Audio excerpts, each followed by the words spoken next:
নীলাচল নিবাসায় নিত্যায় পরমাত্মনে বলভদ্র সুভদ্রা ভাং জগন্নাথায় তে নমো। শ্রীমদ্ ভাগবত তৃতীয় স্কন্দ স্থানম তৃতীয় অধ্যায় বৃন্দাবনের বাইরে ভগবানের লীলাবিলাস। শ্লোক ৩।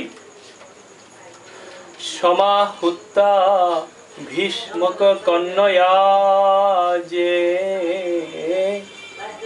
শ্রিয়স বর্ণেন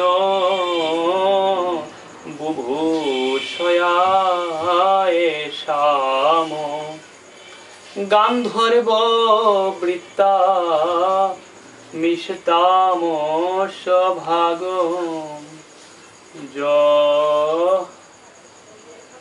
জহরে পদম মূর্তি দধত সুপর্ণ। তো শ্লোক ৩। সমাহুতা নিয়ন্ত্রিত ভীষ্ম রাজা ভীষ্মকের কন্যয়া কন্যার দ্বারা যে যে সমস্ত শ্রেয় সৌভাগ্য সবর্ণেন একই প্রকার ক্রম অনুসারে বুভূষয়া আশা করে এসাম তাদের গান্ধর্ব বিবাহ করায় বৃত্তা এই প্রথায় মিশতাম নিয়ে যাওয়ার সময় সভাগম স্বীয় ভাগ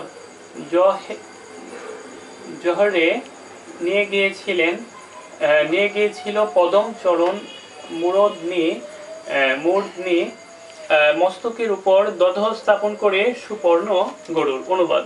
রাজা ভীষ্মকের কন্যা রুক্মিণী সৌন্দর্য ও সৌভাগ্যে আকৃষ্ট হয়ে বহু রাজা এবং রাজপুত্র তাকে বিবাহ করার জন্য স্বয়ংবর সভায় উপস্থিত হয়েছিলেন, কিন্তু শ্রীকৃষ্ণ সেই সমস্ত রাজাদের মস্তক পদক্ষেপ করে গরুর যেভাবে অমৃত কলস নিয়ে গিয়েছিল ঠিক সেইভাবে রুক্মিণীকে হরণ করেছিলেন। তো তাৎপর্য, মহারাজ ভীষ্মকের কন্যা রুক্মিণী ছিলেন লক্ষ্মী দেবীর মতো আকর্ষণীয়া, কেননা তিনি গায়ের বর্ণে এবং মূল্যে ছিলেন সোনারী মতো মূল্যবান। যেহেতু লক্ষ্মী দেবী হচ্ছেন পরমেশ্বর ভগবানের সম্পত্তি, তেমনি রুক্মিণীও ছিলেন শ্রীকৃষ্ণের জন্য। কিন্তু যদিও মহারাজ ভীষ্ম কৃষ্ণের সঙ্গে তার কন্যার বিবাহ দিতে চেয়েছিলেন, তবুও রুক্মিণীর জ্যেষ্ঠ ভ্রাতা শিশুপালকে তার বররূপে নির্বাচন করেছিল। রুক্মিণী পত্র লিখে শ্রীকৃষ্ণকে জানিয়েছিলেন তিনি যেন এসে শিশুপালের কবল থেকে তাকে উদ্ধার করে নিয়ে যান।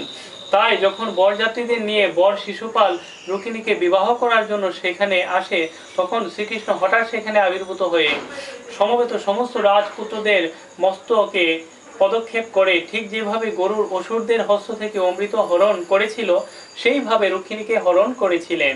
এই ঘটনাটি বিস্তারিতভাবে দশম স্কন্ধে বর্ণিত হবে।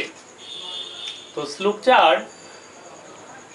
ককুদ্মিন অবিদ্ধ নশ দমিতা স্বয়ং বরে নাগ্ন জিতে উবাহ তত ভগ্ন মানানপি গৃধত অজ্ঞান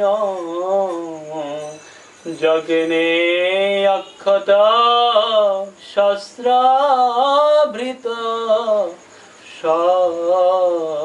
শস্ত্রই। শ্লোক ৪। ককুদ্মিন বৃক্ষসমূহের অবিদ্ধ নস্য যাদের নাক ছিদ্র হয়নি, দমিতা দমন করে স্বয়ংবর সভায় নাগ্ন জিতিম রাজকুমারী নাগ্ন জিতিকে বিবাহ করেছিলেন।